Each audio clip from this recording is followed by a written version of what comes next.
Hey YouTube, Matches860. This is my first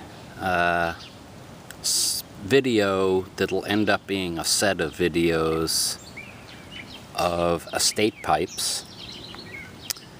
And this first installment's kind of easy for me because these 5 pipes that I have out here were all given to me by people that I knew, had contact with, whereas my other estate pipes, I got them out of a junk store, antique shop, or flea market, and I didn't know who the previous owners were. And I'm going to start right off the bat with this little Lars pipe, which I believe is Danish. And this is such a sweet smoking pipe. It's a part of my weekly rotation. And the guy who smoked this before kept it in his car so that he was never without a pipe. Also from him, I got this pipe here, and I'm not sure how you pronounce the maker of this. It's Paradis. It's like paradise without an E on it. I think this is a Canadian pipe. When I got this pipe, actually the man's son gave it to me. Said his father couldn't smoke pipes anymore because of his health. This was going to be a birthday present to him.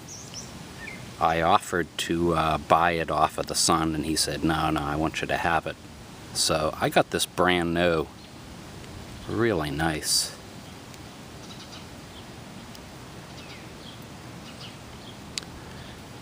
And my next 3 pipes come from a guy who passed on some years ago.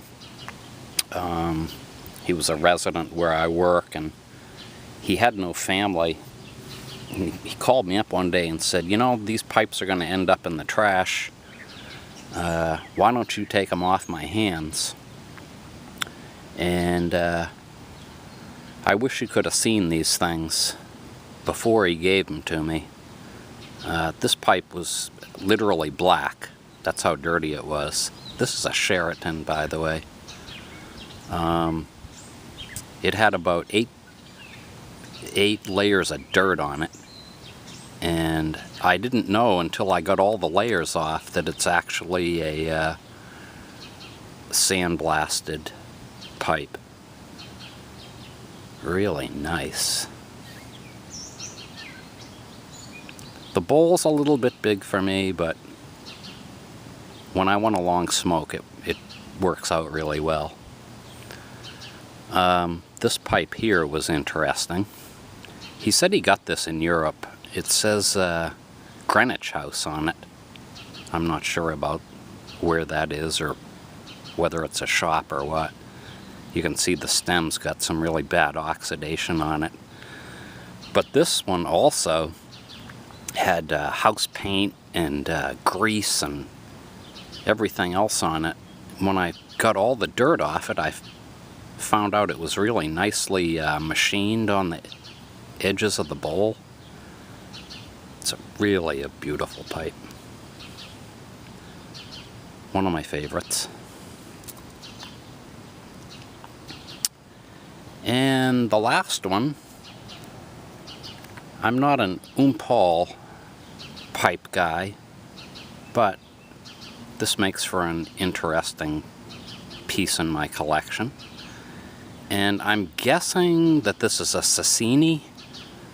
It's only labeled Yorkshire, imported briar.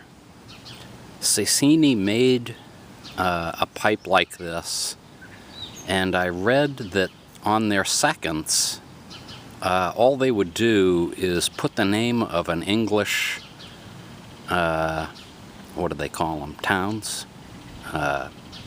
Counties, I'm not sure. An area in England. So this one's called Yorkshire. And I can only guess that that this is a Cecchini. Whatever it is, it's a nice pipe, and I'm sure the guy paid a lot of dough for it. So, those are my estates for my first video on estates. And I thought I'd show you a tin of Borkum Riff cherry. I got that for Christmas one year. It's also the first tobacco that I ever smoked, so that has quite a bit of a meaning to me. So that's it for this one. I want to thank you all again for watching as usual, and we'll see you in the next show.